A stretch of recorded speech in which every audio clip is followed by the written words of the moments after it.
നമസ്കാരം. മലയാളി വാർത്തയിലേക്ക് സ്വാഗതം. ദില്ലിയിൽ തിരക്കിട്ട ചില ചർച്ചകൾ നടക്കുന്നു. കാരണം മറ്റൊന്നുമല്ല, ശശി തരൂർ എംപിയെ സോണിയാഗാന്ധിയുടെ വസതിയിലേക്ക് AICC നേതൃത്വം വിളിപ്പിച്ചൊരു വാർത്ത നേരത്തെ പുറത്തു വന്നിരുന്നു. രാഹുൽ ഗാന്ധിയുടെ നിർദ്ദേശപ്രകാരം KC വേണുഗോപാലിൻ്റെ അധ്യക്ഷതയിൽ ഇങ്ങനെയൊരു നീക്കം വളരെ പെട്ടെന്ന് തന്നെ നടത്തിയെടുത്തു.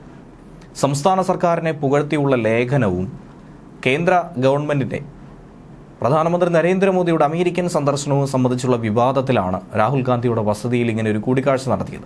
രാഹുൽ ഗാന്ധിയും KC വേണുഗോപാലും ചേർന്ന് തന്നെയാണ് ഈ സംസാരം ഏകോപിപ്പിച്ചതും. രാഹുൽ ഗാന്ധിയുടെ നിർദ്ദേശം അനുസരിച്ച് തരൂരിനെ അങ്ങനെ ഡൽഹിയിലേക്ക് വിളിപ്പിച്ചു. നിർദ്ദേശം കിട്ടിയ ഉടൻ തന്നെ സോണിയാഗാന്ധിയുടെ 10-ാം നമ്പർ ജൻപദ് വസതിയിൽ തരൂരുമെത്തി. കേരള സർക്കാരിനെ പ്രശംസിച്ചുകൊണ്ടുള്ള തരൂരിൻ്റെ ലേഖനം വലിയ വിവാദങ്ങൾക്കാണ് തിരികൊളുത്തിയത്. കോൺഗ്രസിനെ വലിയ പ്രതിരോധത്തിലാക്കിയ ഈ ലേഖനം എഴുതിയ തരൂരിനെതിരെ വലിയ വിമർശനവും തൊട്ടു പിന്നാലെ ഉയർത്തിയിരുന്നു. കോൺഗ്രസ് നേതാക്കളൊക്കെ തന്നെ വലിയ അമർഷമാണ് പങ്കുവച്ചത്. സംരംഭക മുന്നേറ്റത്തിലും സുസ്ഥിര വളർച്ചയിലും കേരളം രാജ്യത്ത് വേറിട്ട മാതൃകയായി നിലകൊള്ളുകയാണെന്ന് ലേഖനത്തിൽ പറയുന്നു. 2024 ഗ്ലോബൽ സ്റ്റാർട്ടപ്പ് ഇക്കോസിസ്റ്റം റിപ്പോർട്ടിൽ ആഗോള ശരാശരിയുടെ 5 മടങ്ങ് മൂല്യം കേരളം രേഖപ്പെടുത്തിയതും ഈസ് ഓഫ് ഡൂയിങ് ബിസിനസ് സർവേയിൽ കേരളം രാജ്യത്ത് 1-ാം സ്ഥാനത്തെത്തിയതുമൊക്കെ വലിയ നേട്ടമാണെന്ന് തരൂർ എടുത്തു പറഞ്ഞിരുന്നു. ഇതൊന്നും കേരളത്തിലെ കോൺഗ്രസ് നേതൃത്വത്തിനോ നേതാക്കൾക്കോ പിടിച്ചില്ല എന്ന് സാരം.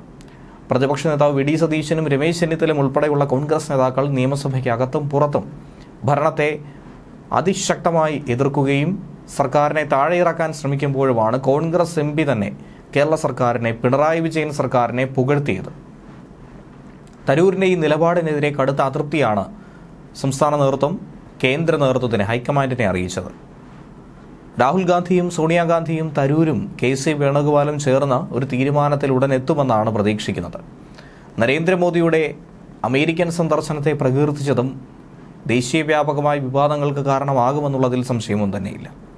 ട്രംപുമായുള്ള മോദിയുടെ കൂടിക്കാഴ്ചയുമായി ബന്ധപ്പെട്ട് തരൂർ നടത്തിയ പ്രസ്താവന ഒരിക്കലും പാർട്ടിയുടെ നിലപാടല്ല എന്ന് AICC ജനറൽ സെക്രട്ടറി പവൻ ഖേര വിശദീകരിക്കേണ്ടി പോലും അവസ്ഥയുണ്ടായിരുന്നു.